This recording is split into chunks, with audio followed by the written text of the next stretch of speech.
We did about 3 Ouija board sessions in our dorm, freshman year. After that we started hearing carousel music, growling, laughing, all when we were in our dorm alone. My roommate Jackie also heard a little girl singing along to a song with her when she was driving. And also one night she felt a child grab her hand. Throughout all of this, I kept seeing apparitions. A man in uniform standing next to my closet and a girl with long black hair standing at the foot of my bed. We were right next to Kennesaw Mountain, the site of a major battle, so I figured the man in uniform was a soldier who had perished in battle. As for the girl, I have no idea. In 1935, a man shot his wife 4 times in the back. Arrested by police at the time of the incident, the 78-year-old husband described his stressful relationship with his wife following her consultation with a Ouija board.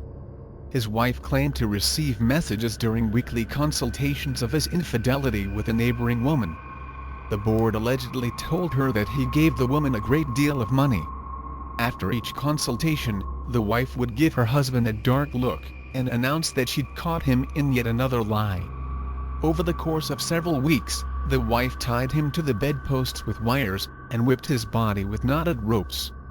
She used a burning poker to wound him, and stabbed him in the shins with a knife. Finally, under the brunt of bodily torture, he confessed anything she wanted to hear, when she put a gun to his head. Satisfied by his confession, she left the gun on the nightstand. Freed, yet still terrified, the husband seized the gun and shot her in the back, before she could inflict any further harm. The courts ruled the murder a justifiable homicide, since the husband was reasonably in fear for his life. Cindy was only 13. She was the middle child within a large, devoutly Christian family. She had 3 older sisters, a younger sister and a younger brother. At some point during the 8th grade, a friend let her borrow a Ouija board one weekend, and that weekend Cindy and her older sisters played with the board. They did so in secret, late at night, because they knew how strongly their parents would disapprove.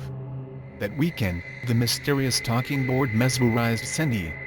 Cindy became obsessed with it. She could think of nothing else and soon had a list of questions that she wanted to ask the board. Cindy had an hour every day after school, where she was alone in the house before her older sisters returned from high school. So Monday afternoon, right after getting home from school, she cautiously crept up to her room, set up the Ouija board on her bed and gently laid her fingertips on top of the pointer. After just 10 minutes of sitting quietly, the planchette started to jerk softly across the board. It spelled out, H-I. Cindy's breath caught in her throat. "Hi," she answered. "Who are you?" J-A-K-E. A shock ran through Cindy. Jake was a friend of hers, who had died in a car accident in the 4th grade. "Jake, is it really you?" Cindy sat up, her arms shaking with excitement. The pointer moved quickly up to yes. Over the next hour, Cindy held a conversation with Jake. Every day after school, Cindy would race up to her room, and have a conversation with Jake about her life and about her future.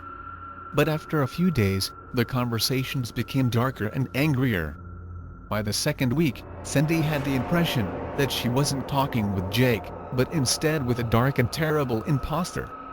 Finally, by the end of the 2nd week, the entity revealed itself as a demon and threatened Cindy that if she told anyone about their conversations she would die. That Friday night, when her sisters got home, they found Cindy curled up in a corner crying. It took a week in a mental facility before Cindy could recover from the emotional damage that the entity caused her during those 2 fateful weeks of her childhood.